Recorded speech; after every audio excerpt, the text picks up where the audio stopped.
In 1848, a metal rod was blasted through a man's skull. It entered below his left cheek, went through his eye socket, and exited out the top of his head. By the miracle of 19th century medicine, he survived, and he walked away from the accident and lived for another 12 years. But the people who knew him said he was gone. Not his body, but him, his personality, his judgment. Everything that made him who he was destroyed. It was just a different person walking around in the same body. And this was the first time in medicine that we understood that who you are as a person lives in a very specific part in your brain, in the cortex. And that's where we're going to start today. My goal is simple: teach you neuroanatomy you can actually use at the bedside. I'm a neurologist. I teach medical students and residents every single day, and this is episode 3 of Clinical Neuroanatomy series. It's a spiral curriculum where we build the whole map of the nervous system first, and then we come back again and again, getting deeper and deeper each time. Today, we cover 2 things. First, we're going to go over some more essential principles of lesion localizations, the rules you apply every single time. Then, we move up the longitude axis to the very top, the cerebral cortex, and this is going to be a 3-part series within our series. We're going to do an overview today, then aphasia next week, and then after that, visual pathways and neglect. Before we go any further up the map, I need to give you some additional rules of lesion localization. We will keep coming back to these again and again throughout the series. Now, rule number 1, which was in episode 1, how high is the lesion and how deep is the lesion? Now, rule 2, Occam's razor.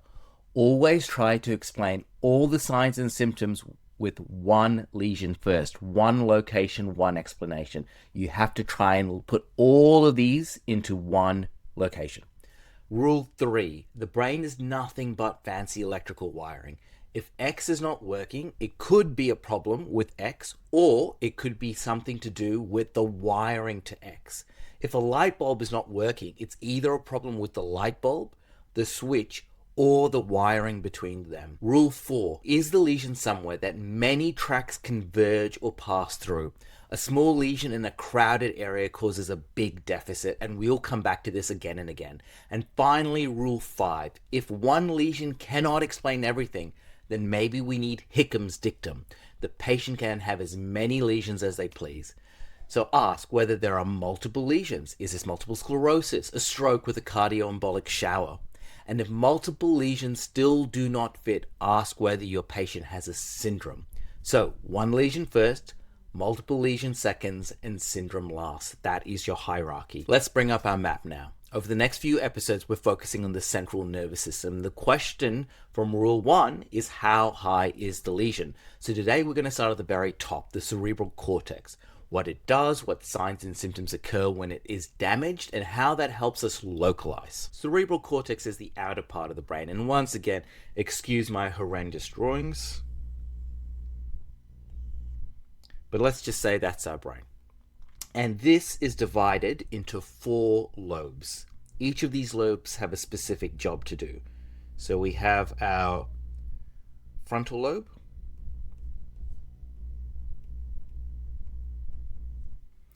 and then we have our parietal lobe, we have our occipital lobe at the back, and then finally we have our temporal lobe at the bottom. That's it. That's our 4 lobes. And before we go through each one important concept. The brain has 2 hemispheres, the left and the right. One is dominant for language. So 96% of right-handed people have a dominant left hemisphere. In the left-handed people, this is much more variable. Around 75% are still left dominant. Around 15% are bilateral. And only about 10% are truly right hemisphere dominant. So for the vast majority of patients, you will see, regardless of handedness, language lives on the left-hand side.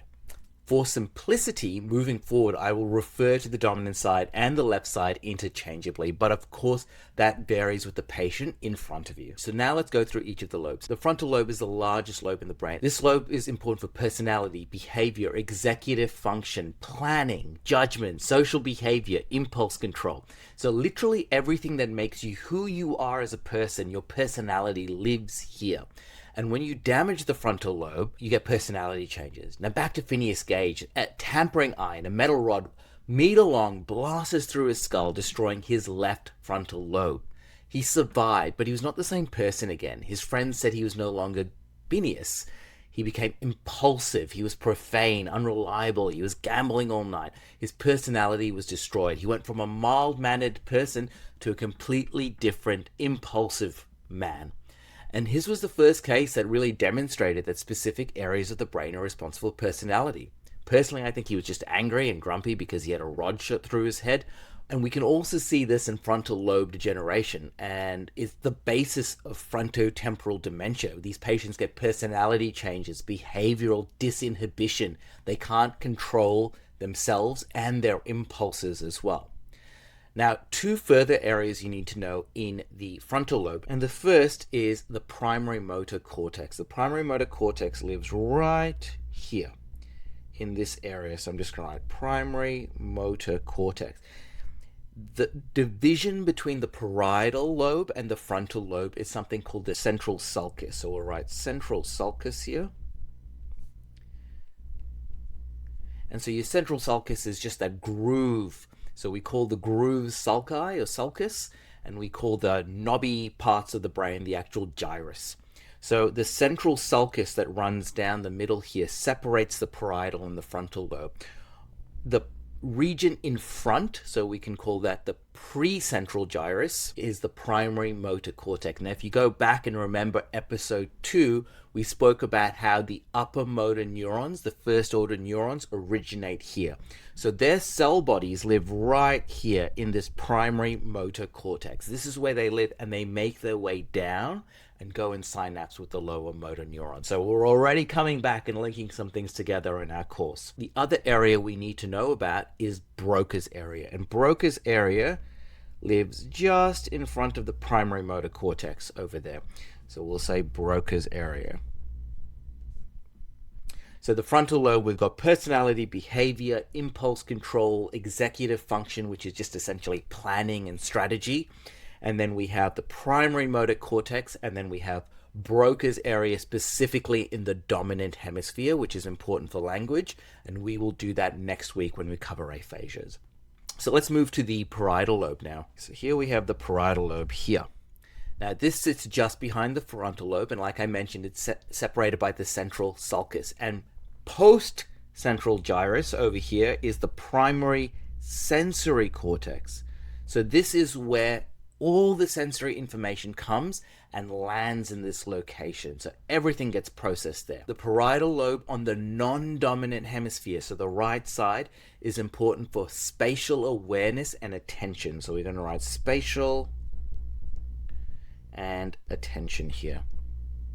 And so that, if you have a lesion there, will cause a neglect, which we will cover soon as well. A parietal lobe lesion can also give you a lower homonymous quadrantanopia. Now, if those words make no sense to you whatsoever, don't worry, we'll cover that in the visual fields episode. But let me just draw that in. So if we have vision and we have quadrants, it will cause a lower quadrantanopia. So we'll color that in, and that'll give us a little idea of what's going on. So if we're to recap, parietal lobe does primary sensory cortex. So all the sensation of the body ends up here in this region in the primary sensory cortex. In the non-dominant hemisphere, it can cause neglect. And then it also has some pathways for vision there as well.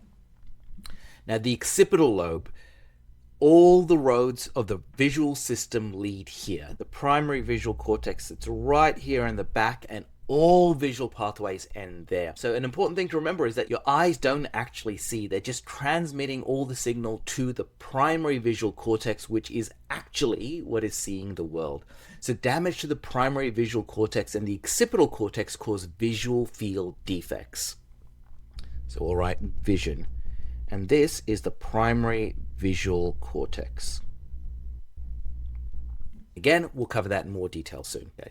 So the temporal lobe. Now the temporal lobe has several important functions. There's the primary auditory cortex, and if you want a cool name, that's called Heschel's gyrus, and it's in the temporal lobe. And this is where sound is processed. So all auditory sound comes there. Now, if you get seizures arising from Heschel's gyrus, you can actually get musical hallucinations. And I had a patient who would have musical seizures, and she would hear jazz bands playing records that her dad used to play when she was a child. And that was because her epileptic focus was coming from Heschel's gyrus. Now, the temporal lobe is also critical for short-term memory, and that lives in the hippocampus, which is a structure in the temporal lobe. So if you think of Alzheimer's disease, patients present with primarily short-term memory loss. So finally, we have Wernicke's area, and this is another region that's important for language and aphasias, and we will come to that later. And finally, you can get a upper quadrantanopia. So if we draw our visual fields, it's the upper quadrants that are involved. So if we're going to quickly recap the temporal lobe, it's auditory, it's memory, it's language again, and it's vision. So it does quite a bit there. And so there you go. We have an overview of the cortex and some of the principles of lesion localization. And the key principle to take away is that if a patient comes in and they have any of these cortical signs that we've just described, then the lesion has to be in the cortex. And so we can automatically move our height of the lesion to the very top of our map using these signs that we've described. Next week, we're going to go deeper. Aphasia, critically important to understand and incredibly useful to help you localize. Then, the week after that, we're going to go into visual fields and neglect. Now, if this was useful, subscribe. Set a reminder so that you know when the new episode drops every week. And if you know someone learning neurology or neuroanatomy, send this their way. And I will see you next week.